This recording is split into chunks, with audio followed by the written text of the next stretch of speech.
You're listening to the Launchcast, your favorite podcast on the planet, brought to you by Launchpad 516 Studios with me, your host, George Andriopoulos. We're talking leadership, business, life, and growth right now as the countdown starts. It's like food for your ears. At this time, I'm going to ask that you fasten your seatbelts. Launch sequence. Launch sequence activated. Launch sequence activated. 5, 4, 3, 2, 1. Woo!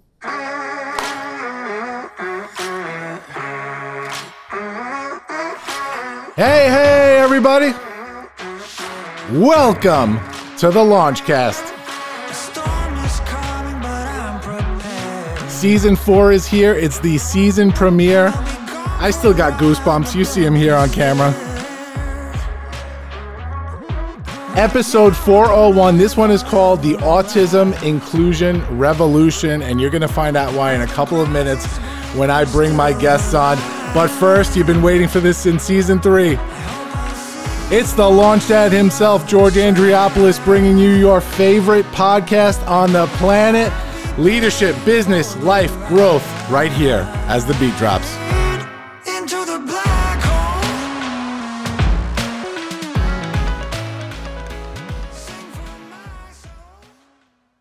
I did that on one take. I'm very proud of myself. Very proud of myself.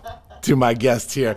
Welcome back, everybody, to season 4 of the Launchcast. We are back for season 4. I'm so excited. We took a little hiatus over the summer. Major things going on. We have so much happening this season, but the one constant is our leadership interviews, deep dives, of which we have an incredible one today. So let me just catch up with the audience real quick, and we're going to jump right into this today. So what's new? Last I left you, baby number 4. Baby number 4, little Catherine Marie, yeah, that's her name. I get confused at this point with 4. Catherine Marie was born May 4th. I think I might have done an episode or 2 after that, but it has been a whirlwind. We've been enjoying this little bundle for the last few months, and this is a big week. School has been back on for a month. My wife went back to work yesterday, which means all 4 kids are not home. We have one in high school now, one in junior high, one in preschool or nursery school, and then one in daycare. So it is crazy over here, but we are enjoying it very much. So upcoming things. So by the time you hear this, this will premiere probably next week or the week after. By the time you hear this, TEDx Farmingdale, 4th year, 2022 is done, right? So it's our 4th event, our final event, and I'm so proud to have produced this event for the last 4 years. We have had some incredible speakers join our stage and really put some incredible talks out there and do some big things. That's what this whole thing is all about. It's about spreading these big ideas, and we have done that. And you know, after not just 4 years of this, but my TED journey thus far is 3 TEDx talks of my own. I have executive produced TEDx Farmingdale 4 times. I have co-produced 2 TEDx Women events, and this is the 2nd TED event that I am actually emceeing, hosting. So I have left it all on the field with TED. I don't have anything more to offer this platform, which is why I'm walking away. But the exciting news is that there's something new going on. So Speak is the new platform. I'm going to get into it over the next couple of episodes, and there is some besides just a speaking platform and a show that's coming up, there's a lot more news. So I'm going to get into that in episodes 2 and 3 a little bit more, but keep an eye out. October 10th, Monday, October 10th, which is the Monday after TEDx, which will have happened already. We have a huge announcement coming from Speak regarding our first event ever. And man, we are having conversations to have events in Belfast, London, San Francisco, couple more in New York. So I'm so humbled by the outpouring of support, and keep an eye on Speak because we're going to be doing some great things. So that's the business for the day. We got the business over with. Now, what you're all here for. We're here for the deep dive interview. So let me do the quick bio first, and then I'm going to bring these 2 ladies on screen here. So today we have, from the Nicholas Center, we have Stella Spanakos and Nicole Sugrue. Nicole is co-founder, executive director, and grant writer for the Nicholas Center. 20 years of experience in the formation and development of autism-related programs. She obtained her coursework. What do I have? Her college stuff here too? Come on, Leanne. I got everything here. This is a bio, man.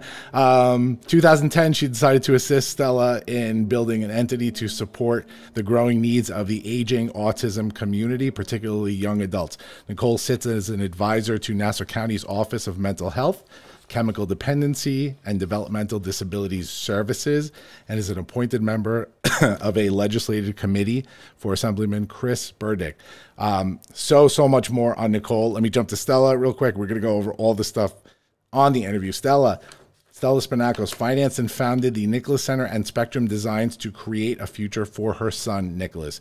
She taught commercial writing and English as a second language for 3 years. Again, with the university stuff, Leanne. We got everything here. I'm going to put her resume and her high school and college transcripts on the podcast show notes. But for 8 years, she served as president of the Manhattan Parents Association for Special Education, helped develop the first ABA elementary classroom and life skills program in the Manhasset Public Schools, which is super important. You know what? I'm going to post the full bios in the show notes, and I'm going to get to our guests right now. So let's unmute everybody here and change cameras. Hello, ladies. Hello. Hey, Thank you for joining me today. thanks for having us. Oh, yeah, of course. So I want to dive right in. Let me start with Stella, and then we'll move to Nicole. We're going to start with the question that we always start with on this podcast. Stella, are you a leader? I guess so. Not by choice. I guess I always had the biggest mouth in the room. So, Talk to me about leadership. Talk to me about your definition of leadership. a leader is somebody who's not afraid of failure. You learn very little out of successes. It's really about your failures in life that make you the better person, make you get up and say, okay, where did we go wrong? What needs improvement? And let's move on. So I think it's not, just cut and dry. Like, you are the band leader. There's just so many different facets of what goes into doing it. And a lot of it is looking at your failures and saying, okay, why didn't it succeed? And how are we going to succeed? Yeah, I love that. It's the fourth season now of the show. And so every episode, that's the question that we start with our guests. And it's so funny how we've had so many people from different walks of life answer that question in so many different ways. I don't remember the exact number of episodes we're at now, but let's say we've had 75 interviews. We've had 75 different answers, and a little piece of each answer kind of helps to build the overall definition of leadership. But we kind of realized that there's really no box you could put that in, right? I always say that leadership is really the person that stands up and says, I'll do it. I'll help. I'll do it. I'll help you do it, whatever the case is. But just standing up for anything, very simply, the goal of the show is to kind of help our audience understand unconventional journeys to leadership. That's what we do here, right? So we want them to hear your stories here and to be able to say, oh, maybe I made those mistakes or I had those successes, so maybe I can do what they do. So I love that definition, Stella. Nicole, how about you? Are you a leader? And talk to me about your definition of leadership.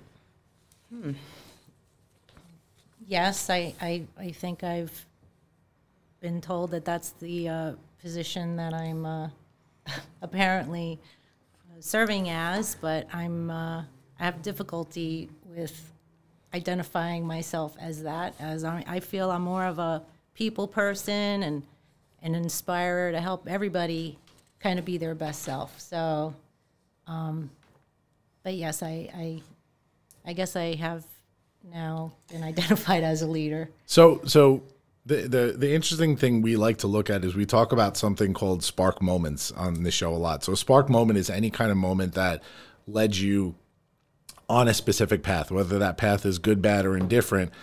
It happened and it led you on a path, and typically the conversations that we have are the path to leadership. So what do you think that moment was for you that kind of led to that? What was that spark moment for you? Well, as far as the Nicholas Center is concerned, this was founded on the fuel of mother's love and our determination to get as much support from other mothers and other families that were impacted by having children with autism. And, you know, I'm a doer, I'm a worker. I've always been kind of entrepreneurial in spirit. And I think that the spark moment was just when we said, let's do it. Let's revolutionize the way services are performed or delivered to young adults with autism, especially when they come out of the school system. And, you know, it's just, there was never a distinct moment. It was, we just took action and off we went. Yeah. Yeah. What about you, Stella? I taught social studies for 15 years and then had my son at 36. So when I realized things were not developing and that he was going to take me down a different path, I realized that early on. But I stopped teaching to dive into this creature called autism, which I knew nothing about. And as I started attending now these meetings at school for organizations, for individuals with disabilities and all the parents, and I'm meeting new people. And I sat there in the room, and every year we're sort of just being, you know, like herded on, and I really didn't see any progress in what was being done. And then I would research and say, oh my God, look at these districts, what they have, and we don't. So I'm sitting in the room, and I was looking around, and I could see a lot of these women emotionally were just like crying inside. They did not have it was just too stressful for them. And that's when I realized, you know, Stella, at some point in your life, either you stand up for everybody, for those who maybe can't, but something has to be done, and you have the strength and you have the fortitude. So don't just sit there in being in the corner and do nothing. It's either you're part of the solution or you're part of the, you're not helping. Yeah. You're part of the problem. Yeah.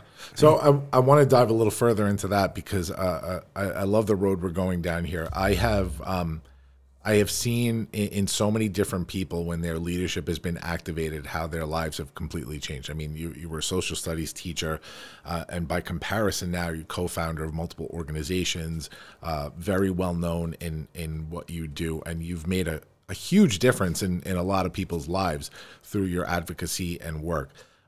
Do you find that activating other people in the way that you've been activated, and we're talking now as a leader because, you know, you lead organizations and you also have to activate people that not only work at an organization but support it. Do you find difficulty in helping them sort of become activated and become conscious of issues that you're trying to share with them? I think it's, you know, you start like that pebble you throw into the middle of the pond, and it starts off with one ripple, and then it starts off with 2 and 3. And I've always told everybody that I meet, and I said, I'm going to help you. I will do everything I can to help you, your family, your child. But you have to then in turn become a disciple of what we do here. Yeah. And you must go forward, and you must tell another person, and that person tells another person. And you know, I don't know if I'm aging myself, but years ago there used to be a Breck commercial. They said, well, these gorgeous girls shaking their heads going, this was a Breck girl, and then another Breck girl. Yeah. So that's what this is. You need to become a disciple. You need to tell somebody our story, your story, so that we can grow, and there we gain power. And with that, then we can really start moving things. Yeah. So when we talk about a culture of exponential growth here, this is something that I found so interesting in the Nicholas Center. And just to kind of give everybody a little background on how this all came about, even this interview here. We've had Dave Thompson and Josh Mirsky on the show before from Sounds Like Autism. Dave, of course, worked at the Nicholas Center for many years. I met Dave and Josh when they gave their TEDx talk for TEDx Farmingdale, and it's awkward to say for me, but I noticed that their work was so Dave's work was so empowering and just so special, and I wanted to be a part of it, and I had asked him if I could sort of be introduced to this community a little bit. And selfishly, the reason was I actually had a lot of uncomfortability around the autism community since I was a child. I had a cousin that was, and this was back then, there wasn't really a diagnosis. We're talking about like I was very, very little. So early 80s, there was no name that the family had for what it was that he was affected by. And all I knew was, as a little kid, I just felt very uncomfortable all the time, right? He was a little bit abrasive, and I just felt uncomfortable. And I think that carried over as an adult. And sadly, we lost him years ago, but I never kind of reconciled that. And for me, I wanted to, because I didn't like feeling uncomfortable.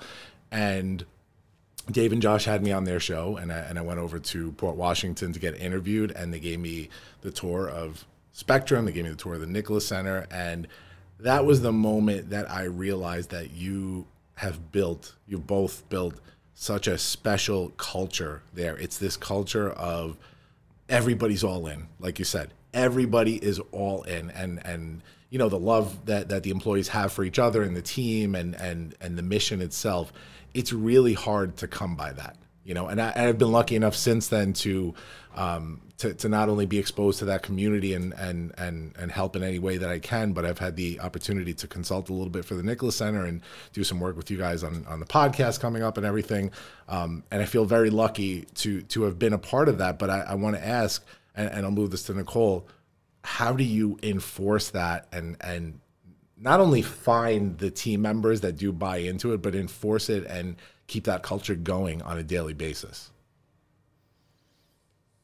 Yeah, we've been very fortunate to have an incredibly talented group of people kind of come through our doors, and some, unbeknownst to them, I don't think they recognize their own talent, and I find it very reinforcing and motivating. And it's not intentional. I'm not going out there intentionally saying, "Oh, we're going to turn this person into a leader. We're going to have this person do something that they've never done before." It's just part of the process. Like, it's in the walls. We meet. We're very transparent. We communicate a lot with one another.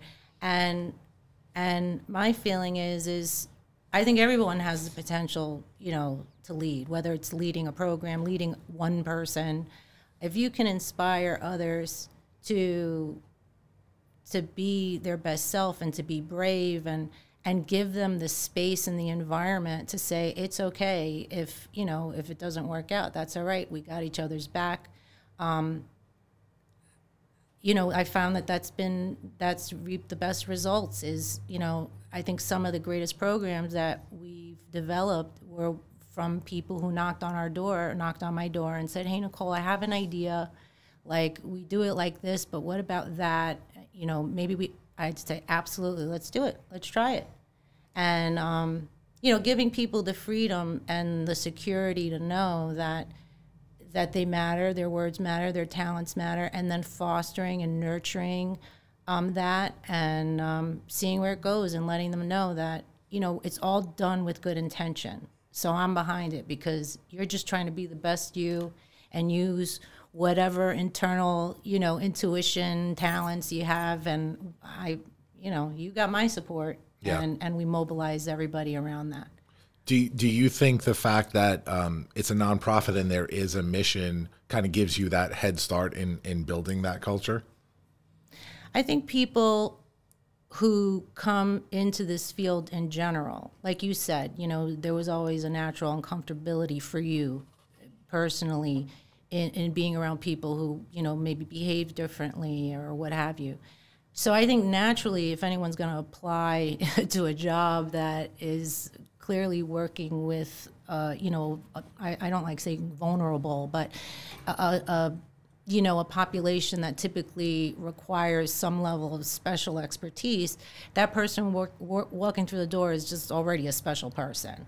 They're unique in their own right, that they're even applying for this position. Yeah. And we go and we meet them where they're at and help build their confidence and, you know, inspire them and encourage them and certainly reinforce the fact that they are a part of a workforce that I believe a very divinely appointed group of people, because this kind of work is not easy.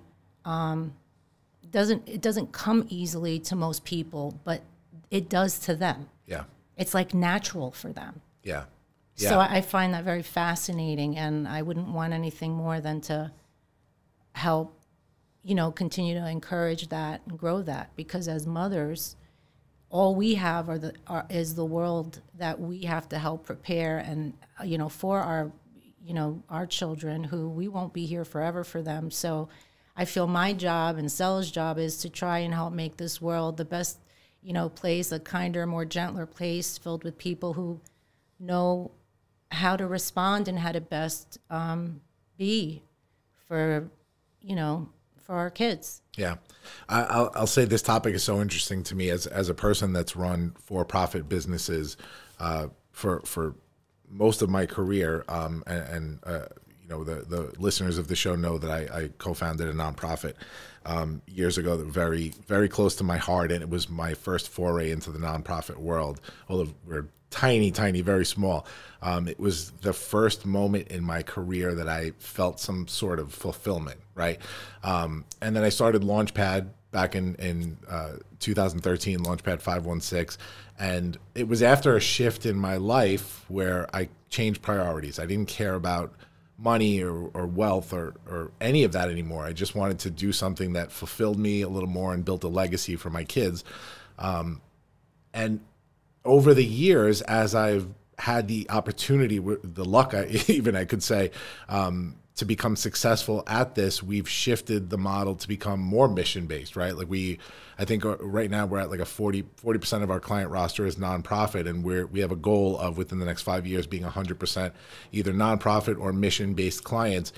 It changed my day-to-day. Like, you know, work is like fun now. It means when I consult for a for-profit company, there's always just this thing in the back there that's kind of dirty, you know what I mean? Mm-hmm. And it's like, you know, you're doing the work and you want to be successful at it, but to what end, right? But when it comes to mission-based and for-profit, it's been different. So I know for me, there's been a shift. So I want to get your take on this, Stella, because you've been successful in the for-profit business world as well prior to this, and we'll get into that.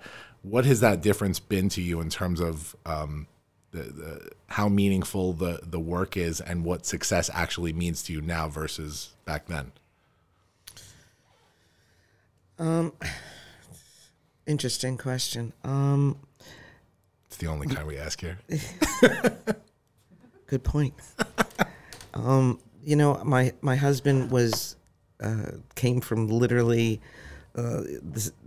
like the streets of Astoria. His father was a Greek immigrant and his mom was born here, but was raised in Astoria, and, you know, always had a million jobs and hustling. So when he became successful in a garment center, and Nicholas's diagnosis really broke his heart, the severity of it, and then once he started having the seizures, and it just really it affected him. And he made it a point that no matter how successful he became, we always put aside a certain money to donate to, at that time, you know, different organizations. Autism Speaks was just becoming, it was just evolving. But he always kept what was important in the back of his mind. You know, he always had a piece of the autism ribbon in his wallet, always, like just as a remembrance. But it's really good when you have this relationship between your profit, your corporations, and the non-for-profit world. And I wish more would participate. There's just so much more work that can be done out there through the union, with one helping the other, especially through profits, through community service. Even as you said, just getting a company to come over to spend a day working so that they do feel comfortable. Because just remember, through the process, years ago, education has gone from segregating, okay, special ed, would be better served in a special school, as opposed to inclusion, and then it switched, and then it became the inclusion model. So, but still, a lot of people are not comfortable because the kids don't see them in school as much, and I think that's a disservice to everybody. So, Nicole and I live a very different lifestyle because, we've from the day, our children were born, we've gotten used to all of their individual quirks and their OCDs and all this other stuff. So to me, this is normal. Yeah.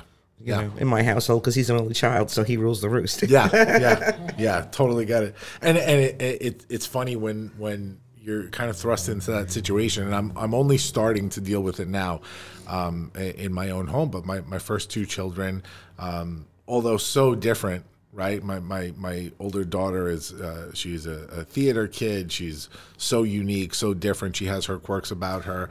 And then my son was kind of our first foray into a lot of health issues that we dealt with him and still dealing with him. But we kind of made it work and made it part of our everyday life. And then here comes my daughter, who's now 2 and change, and she's born with a hearing disability, right?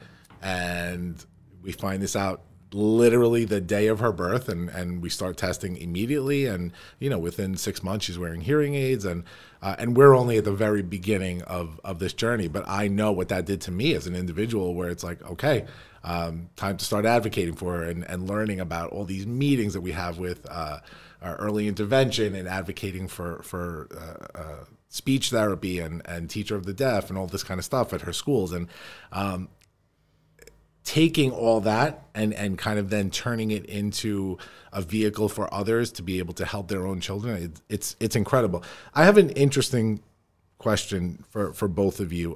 I know, and I've heard your stories, and we're going to dive very quickly, since there's 2 of you here and we can't get into too deep of a dive on the chronology of where you came from. We'll dive into that in a minute, but I want to ask you, I know why you both have a passion for advocating for individuals on the autism spectrum, obviously.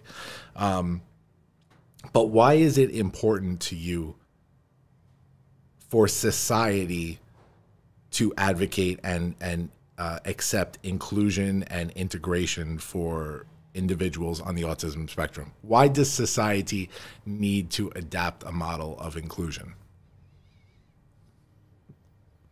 Well, because if everybody's not included, then you're really not getting the best ideas out of everyone, and you're not seeing different perspectives on life situations and everything.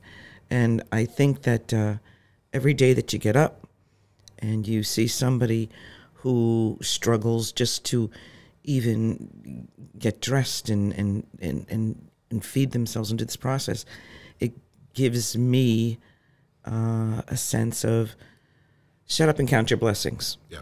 Every day. Okay? Your eyes are open. It's another day to go forward, make a change, touch somebody, help somebody.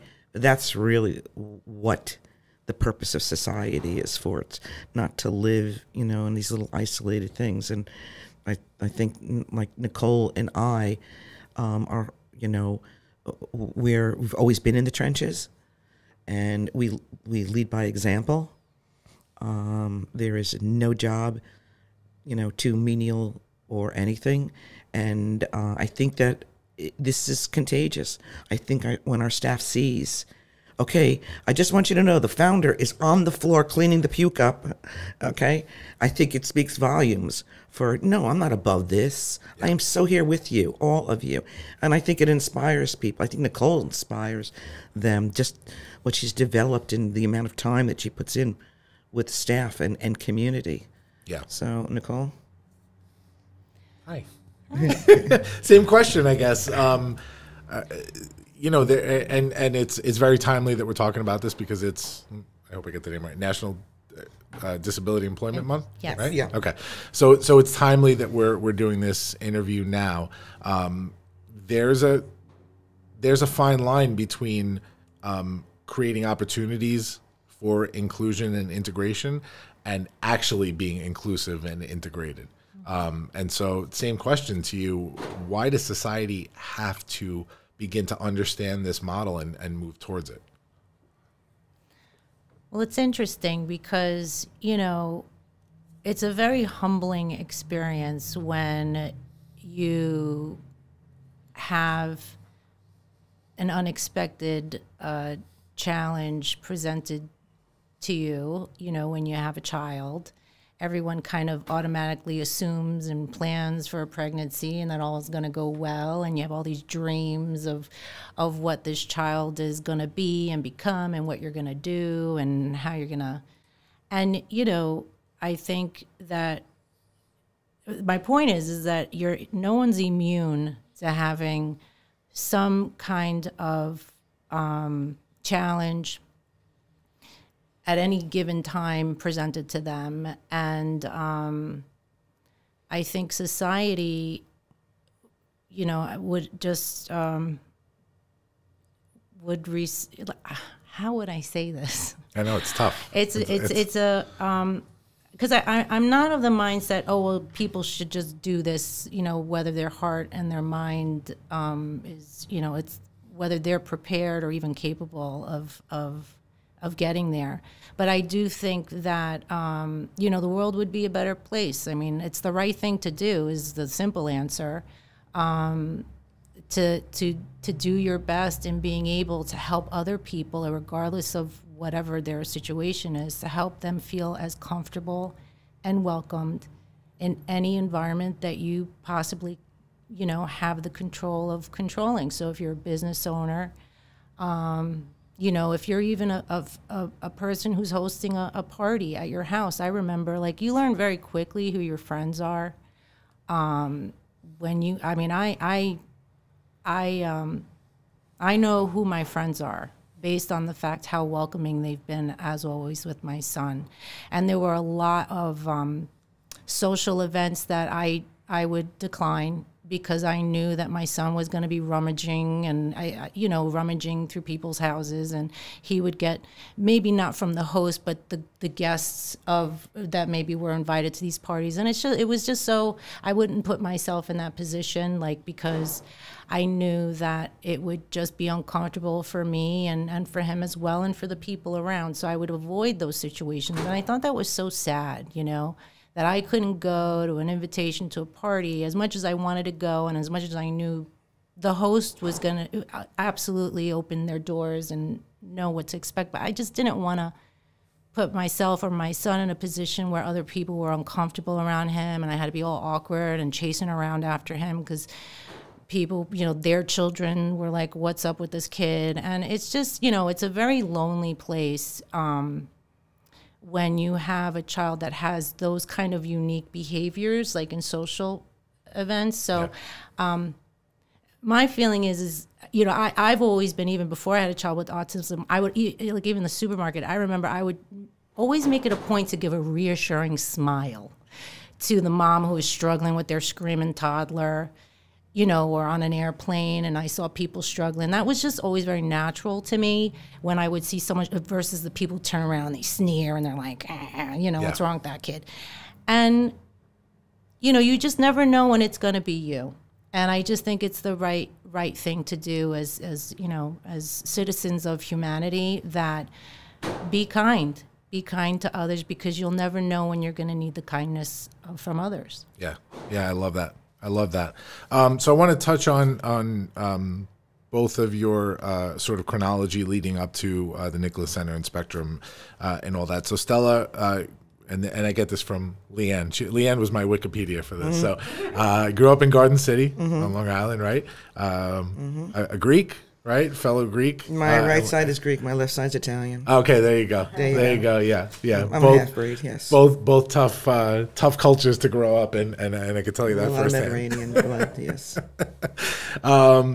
A star athlete in a few different sports, I heard as well. Yeah. Right? Yep. Lifeguard for many summers at the county level. Went to Hartwick College. Yes. My wife has a cousin that goes there right now and plays football there.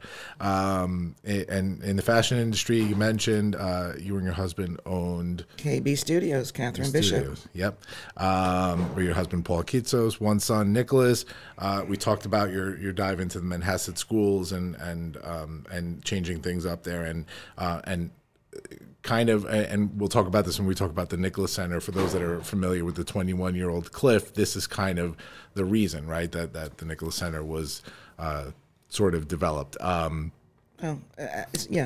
Out of more of an immediate tragedy that sort of really pushed me over the edge.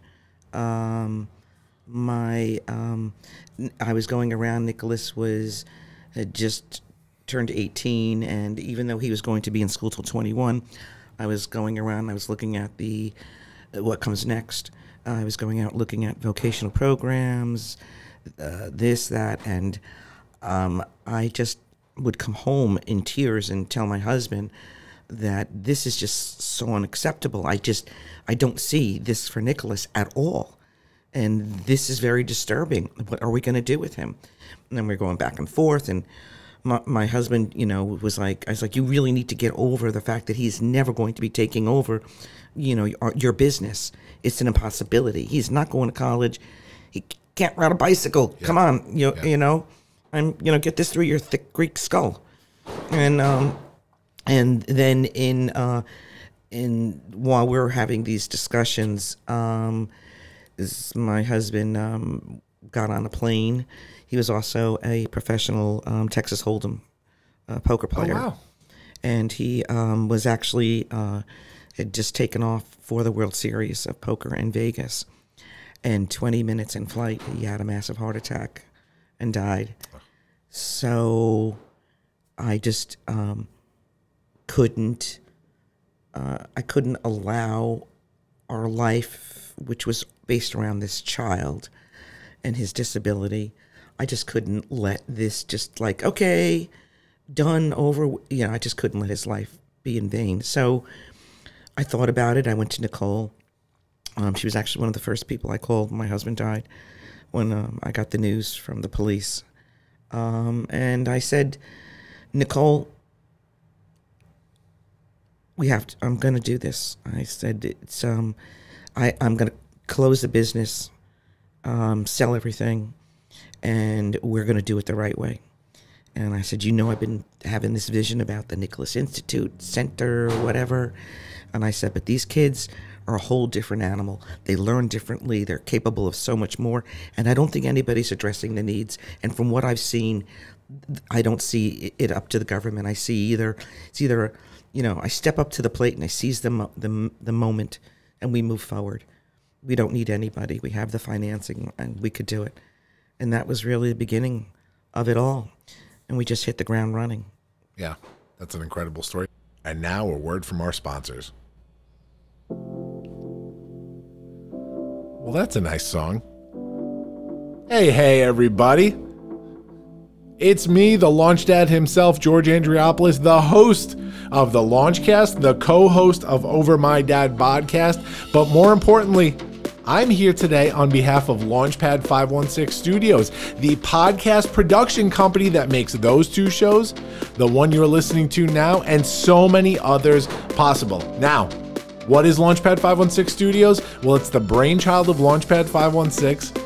It's a podcast production company, and we help you from conceptualization to production to recording to post-production to monetization. The key word here, let's turn that hobby, that idea into a revenue stream.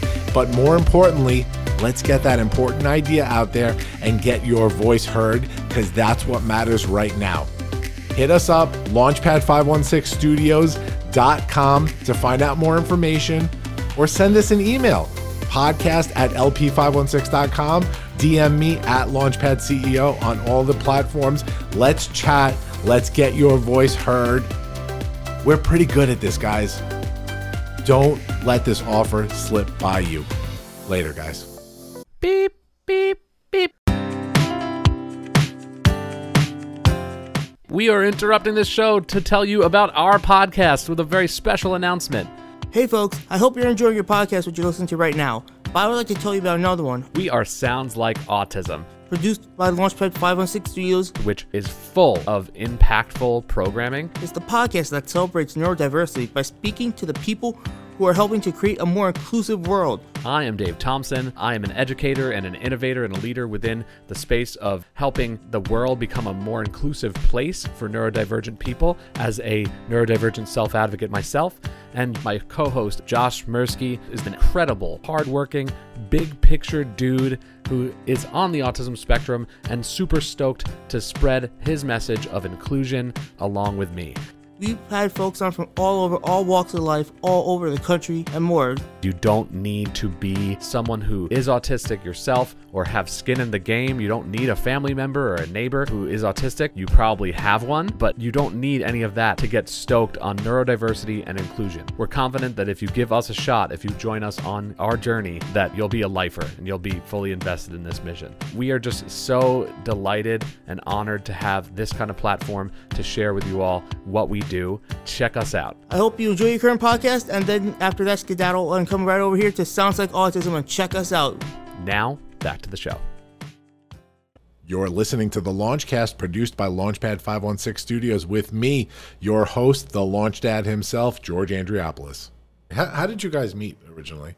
I met her through Nicole. Started was one of the founders of the Elijah Foundation in school, and she was, this young 20-something with two kids already, a young son on autism, and the more we talked about the future and things, and I was also very involved with her on the development side and fundraising, and I just said, this woman is a diamond in the rough. If I was going to do anything, she's going to be my mate. So that was it. And when it all came through it, I said, Nicole, if you don't do it, I'm not going to do it, because I'm considerably older than she is. So I was like, I'm going to, if I'm turning this thing over, I'm turning it over to the next generation, and that is you. Yeah. Yeah. So that was it. Oh, that's incredible. And you were the 2007 Elijah Foundation Parent Award recipient as well, right? And yes. 2012 and 2013 inductee. Oh, man, there's so much stuff here. I know. I'm going to put this all in there. I've been on the planet a long time. Okay, I've been around. All right? Okay, so there's more of the resume. It gets longer every year. Okay? The CV gets bigger. And so let's talk about that time briefly before we start wrapping everything up. So I've heard this story told a million different ways, but Nicole Googled recession-proof industry and found screen printing. Recession-proof businesses. Right. So Nicole, tell us about that, the beginnings of all of this. Well, once we made a commitment that we were going to start a private kind of center, really for just a handful of kids that we were concerned with or concerned about, that we knew that their families would, we would have their backing. We knew all about what we thought that they needed and how that had to be community based, and she already had so many connections within this particular community that we knew that they would have access and be welcomed and so on and so forth. But we knew the employment vocational piece was going to be a challenge, because while we knew we could probably get them a couple of volunteer positions here and there, on some, through some, really nice shopkeeper on Main Street or something, we knew that wasn't going to be able to serve the numbers that we were looking to impact. So we said, well, let's just start our own business. And I had always been, again, I've never not liked to work. And even though I, intentionally wanted to be and aspire to be as, a stay-at-home mom and raise my family, even when I was at home, raising a family before autism, when there was no such thing as like Etsy and eBay, I learned HTML and started selling like wedding favors or something through the internet, and I was like making like 30 grand a year, and my husband couldn't believe it. But anyway, the point was I was always very inventive in that way, and I think that was more of a survival skill because I've had to survive a lot of different things growing up, and it's just in me, and I just feel like that's just the automatic mode I go into. So I'm always like ready to start a business, and people joke about that, like, can you ever like not like think of like a business? Like, I'm like, oh, what we could do? We could do this, we could do that. So I said, well, I guess we got to start a business. And she goes, what kind of business? And I said, well, it's got to be a business that, if the shit hits the fan, oh, am I allowed to say that? Oh, yeah. If the shit hits the fan. We prefer it, actually. Yeah, then, we're not vulnerable and it doesn't go, we don't have this problem. So it's got to be a product that's needed even during a catastrophe, or it doesn't affect the budget, that it's not cost prohibitive. And, we put a little bit of thought into it. So we knew the elements that needed to be there. And then when we were like recession-proof business, and the T-shirt revolution. I think that was the name of the book. Right. And I think this was even before Amazon Prime, right? So yep. Anyway, I don't know I don't know how we did it, but we got it. And I said, okay, I read like 2 pages and I was like, this is it. Like, this makes sense. You stayed up watching all those tutorials. Yes, right, exactly. And then you were teasing me, like, saying, look, it's soy-based, Stella. Yeah, it's because organic. she's like a vegan, crazy person or whatever. So Thank you. Thank you. So I had to make sure it was environmentally this and that. And, she was making it more complicated than it already was. But, and we happened to have, and I thought what was also very interesting to me, or what I thought was cool about this concept, was we were already in the business of quote unquote business of fundraising. So I knew that these were budgetary lines that not only us, but other nonprofit organizations that were serving people with autism, they have to spend money in this industry anyway. They do golf outings, they do, they need swag. So I said, well, if we have this business, they would have to feel compelled to use us to make T-shirts and, and promo items. So that's how we chose that and why we chose that. And it just all the pieces kind of divinely came together. And I thought the other interesting part was I said, it's kind of like the garment industry, Paul has a little bit, her husband, God bless his soul, always watching down on us. I felt like that was his own little comedic kind of insertion there, from heaven, like, do something with the garments. Yeah, I mean? So, that's how that came to be. And so there's the Nicholas Center, there's Spectrum Designs, which are two totally different entities that started from the same thought process. Kitchen table. Kitchen table. We formed 2 separate organizations because we figured if one's gonna fail, it won't take the other one down with it. So that was more of like a business decision. Whether or not we do the same thing now, I don't know. Sure. But the truth is that really was, in my mind, like it was more of a safety business. Mitigate. I don't know. It just happened that way. And, well, the beauty of it is you're handling 2 different aspects of disability employment with those 2 organizations, and there's more too. There's Spectrum Bake, Spectrum Sud. Mm-hmm. I know there's going to be more social enterprises that come out of the Nicholas Center as time goes on. We've talked about some together, and so it's from a business perspective. Yeah, I mean. This is what I do for a living. So business 101 to everybody listening, you got to diversify your revenue streams, right? You have to make sure that you are not just doing the one thing, because when the one thing ends, then the business ends. But if you're doing many things that are different, the business can survive. Case in point, COVID and the pandemic, right? Even for us, right? We were not able during the pandemic. We have the management consulting firm. We have a marketing agency. We have now the podcast production company. We have a bunch of different arms. And when the pandemic hit, yeah, the consulting was fine. We could do the work. We couldn't get any new clients though, because we couldn't leave the house and nobody would take our calls. So those contracts would slowly fade away. And so, we had just launched our leadership coaching division, which was completely virtual, and we put everything into it, and that took the place of consulting for that time being, for that 18 months that we were shut down. So you guys, from a business perspective, that was a genius move, and it's created so many opportunities as we talk about National Disability Employment Month. And I will say too, we're in the middle of, well, maybe we're at the tail end of the Great Resignation and all these issues going on with being able to employ people. I know firsthand from our guys, John and Mark Cronin from John's Crazy Socks, who do the Spreading Happiness podcast with us. Mark will always tell you they've never had any employment issues. You know what I mean? Because they are employing people with differing abilities, and they've never had an issue finding employees, growing their organization with people that are disabled, running the show there. And I think there's a lot to be said as we continue the conversation around why it's important for society to actually integrate and include people.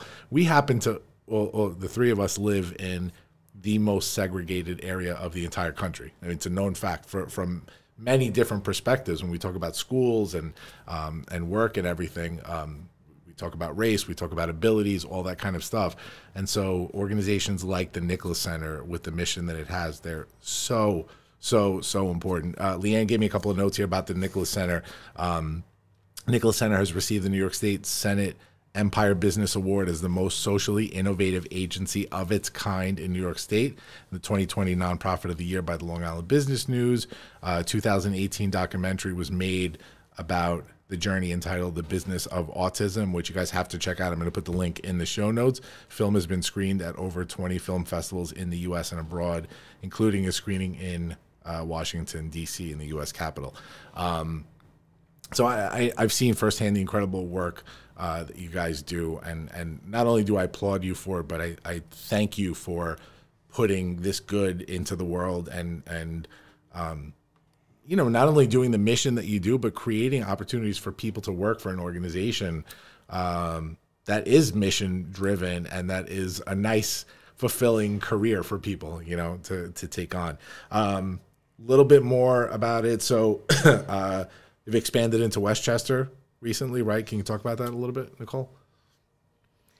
So I think it was in 2018, a group of parents had heard about what we were doing, and they came, or a parent, maybe a pair of parents came, heard what we were doing. They were friendly with, our other co-founder, Patrick Bardsley. And their son went to camp. Right, their son went to special needs camp with Stella's son, and so they heard and they were aware of what we were doing, and their children were kind of preparing to, or were already in a less than pleasing situation after they've left high school. So they came, saw what we were doing, and they said, "Hey, can you do this? Are you willing to help us replicate what you've done here over there?" And so after 2 long years of raising a heck of a lot of money and going with just a huge leap of faith and the grace of God, we just we moved forward, and we opened. Yesterday was actually our second year anniversary in Westchester, October 4th. And 2 years. Yeah, we during a pandemic, no less. Yes. Yeah. So what we basically did was we try to replicate by saying, well, what are the elements that work here in Port Washington? Okay, it's got to be, our concept is we have to make our participants and even our staff, be part of the community. They have to be woven into the fabric of the community. So it needs to be community based. You need to be front and center on Main Street, and become good stewards to the community. That was very important, as well as, you know, needed to be in a location that made it sense for Spectrum Designs as a t-shirt promotional product company. So yeah, they raised a lot of money and they bought a fantastic building, 8,000 or maybe more square feet. Yeah, I think it's almost 10. Yeah, and just again an incredible group of families and parents that wanted whatever they could do to improve their child's life. They asked us to go, to the other side of the pond there, over the Throgs Neck and Whitestone, and it's working out great. We serve 27 individuals there now, and many of them have their have a job. Many of them are already working and making a gainful wage, at Spectrum Design. So we're very proud that that it all kind of worked out the way we actually envisioned it. That we are able to employ a great deal of individuals with autism. So, yeah. Yeah. That's the last thing, actually, something you mentioned that I want to touch on before we move to the big three and wrap it up for the day. The families. So I've learned about this dynamic with the families and the staff and everybody. It's so incredible to kind of see that you guys get shit done always. Like it's been the resounding kind of theme. Like when I was sort of learning what Stella does, what Nicole does, it was like I remember I came in a couple of weeks ago to check out the progress of the podcast studio and everything, and we needed a couple of things, and Jeremy goes, "Let me call Stella; she'll get it done. It'll be done by the end of the day." But in terms of support with the families, this is kind of the thing that I've seen that's incredible here. The support from the participant families for you guys has been second to none. Every time that I've heard of a new initiative, something going on, it's kind of it's you don't even flinch at the fact that that you're going to get the support from the families. That must be just such an incredible feeling. And I know in the conversations that Leanne from the team and I have had about communications with the families, they kind of understand that, okay, we're getting this support that I'm going to give you now is going to get X, Y, and Z done. But overall, just the support that they've given over the years provides the ability to keep this thing going. And that's kind of what a lot of people don't realize, this, whether it's the nonprofit world or the for-profit world.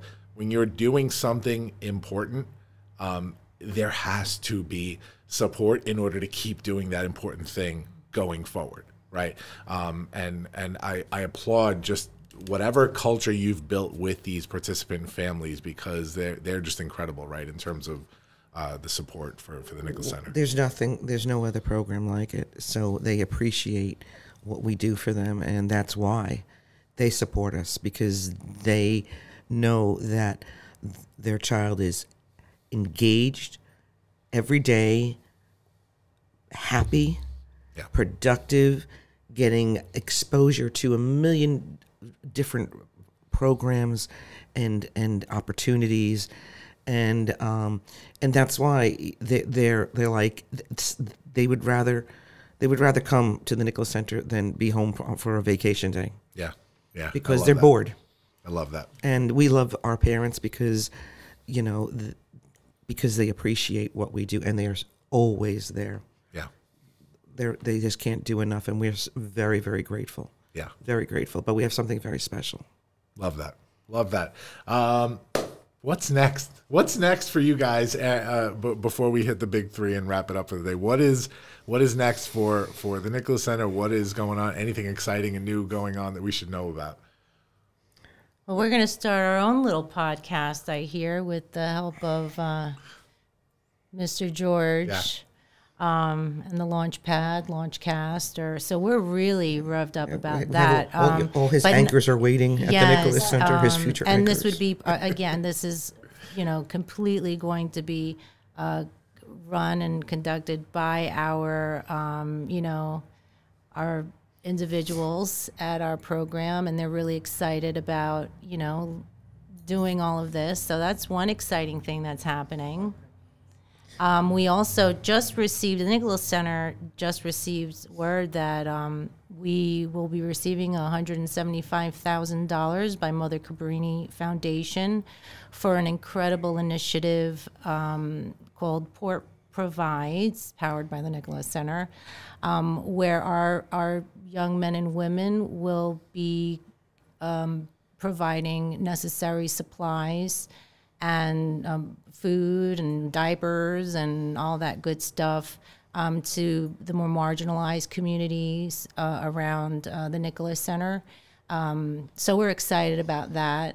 And yeah, and the kids and our participants are too. Yeah. And what we love is we ask them, like, what do you want to do? What do you want to explore?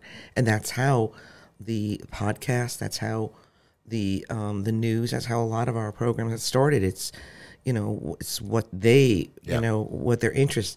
That's why we're very heavy into a lot of the arts programs that we do developing, because they just thrive and they have such a natural,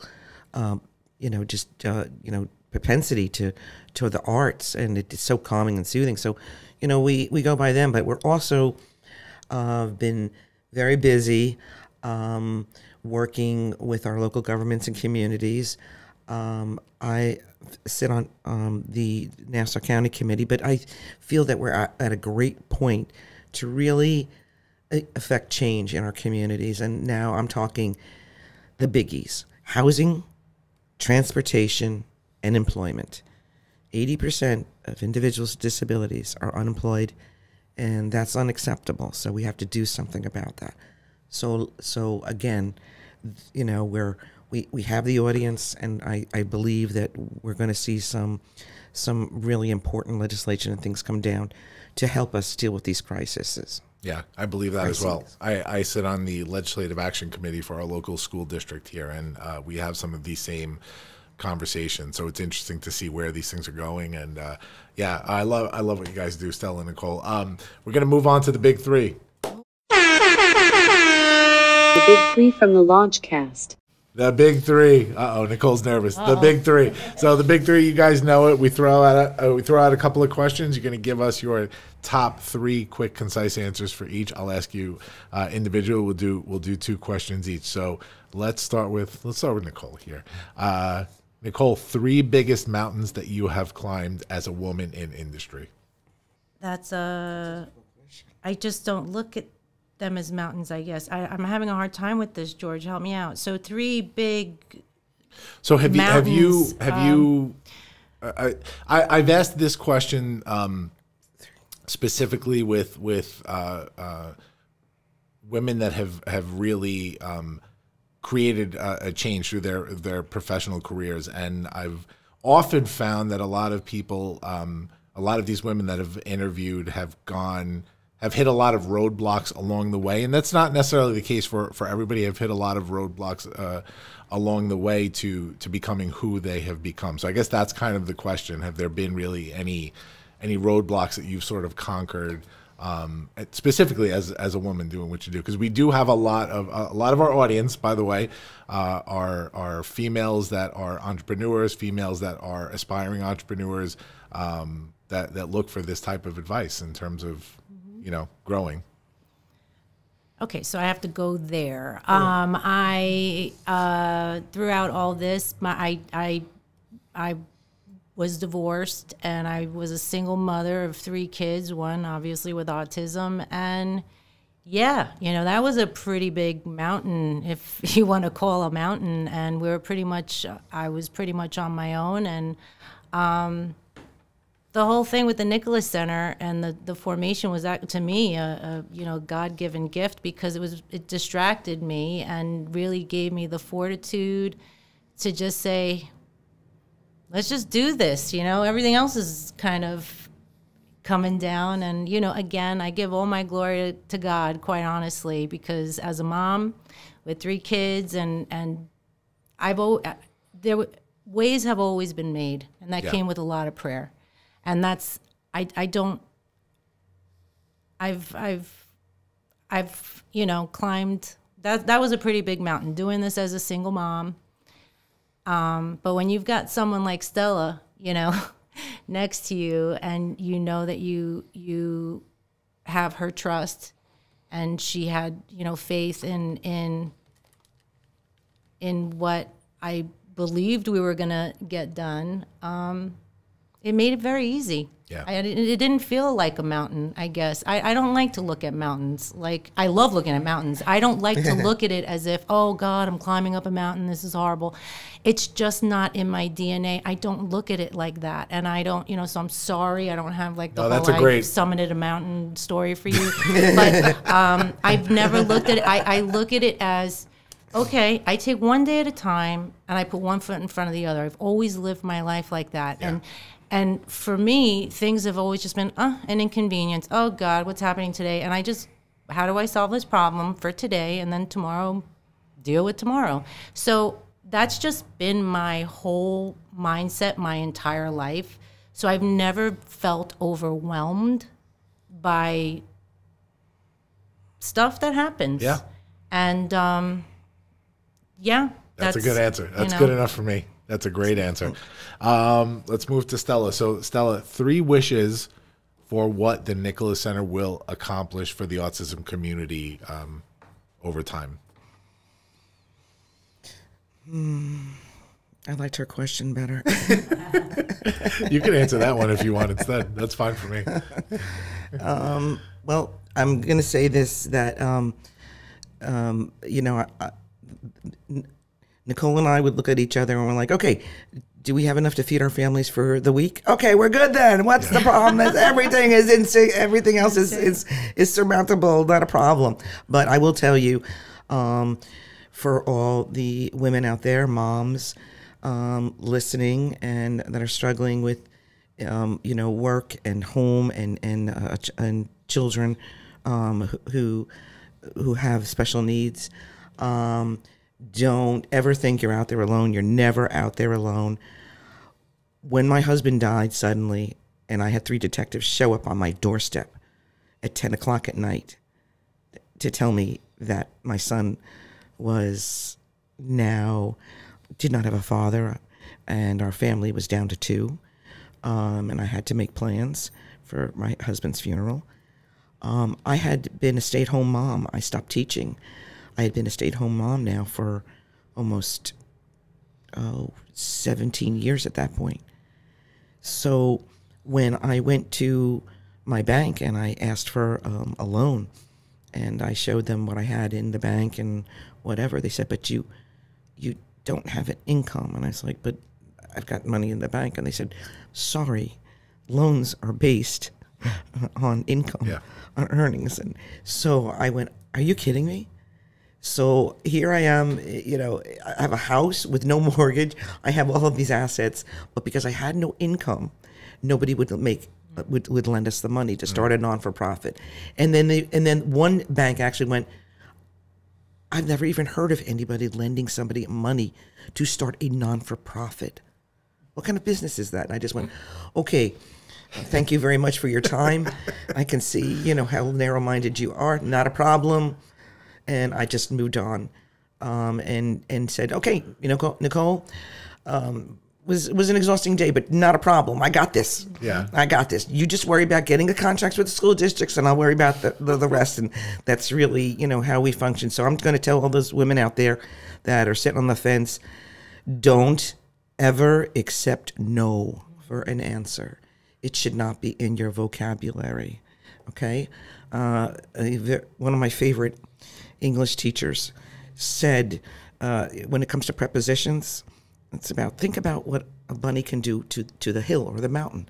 He can go around the mountain, he can go under the mountain, he can go over the mountain, he can go through the mountain. And that's exactly what it is. There's the mountain, and there's so many alternatives. So you just think about that bunny, okay, and you'll be fine. And you'll be fine. What are we going to do for the future? We're going to spread the word. We're going to set up models of communities like what we have in Port Washington, where we have a place where you have a organization business which is supporting individuals and helping other community organizations. So you're really infiltrated and everybody knows and appreciates. And now we're the first person they come running when they need help. when there's a crisis or something, they come to us, which is a great feeling.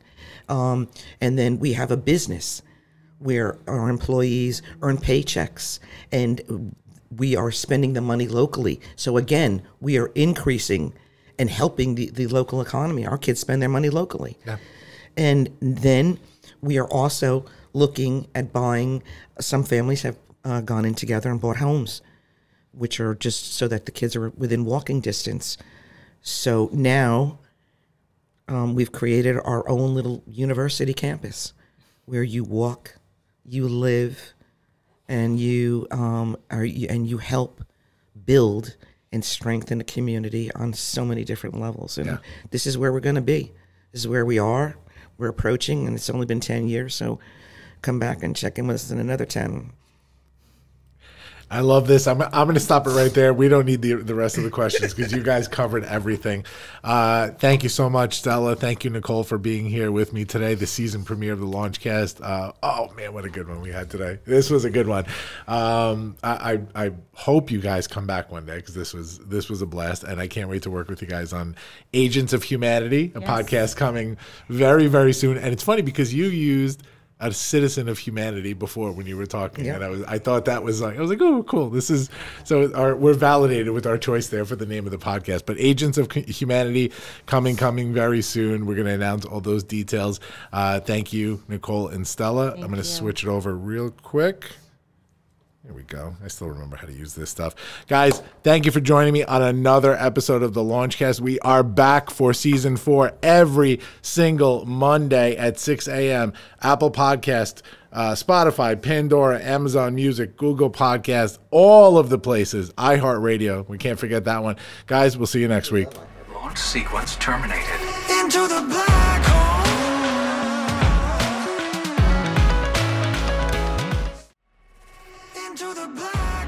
The Launchcast is brought to you by Launchpad 516 Studios, produced by Fabrizio Fugazi and executive produced by George Andriopoulos. Marketing and PR by Media Convergence. Theme song by Tommy Lungberg. Music and sound effects are licensed through Epidemic Sound. The Launchcast is hosted with Podbean. Make sure to subscribe to this feed wherever podcasts are available and leave us a 5-star review on Apple Podcasts while you're at it, guys. You can find the show on Apple Podcasts, Spotify, Stitcher, iHeartRadio, Pandora, TuneIn, Amazon Music, Google Podcasts, Podbean, and everywhere else that podcasts are available. Follow me, George Andriopoulos, the host, at Launchpad CEO on Facebook, Twitter, and Instagram, or follow the show at The Launchcast Show on Facebook and Instagram, or at Launchcast Show on Twitter. Visit our website, thelaunchcast.com, and make sure to follow all the great podcasts produced by Launchpad 516 Studios. We'll see you next time, guys.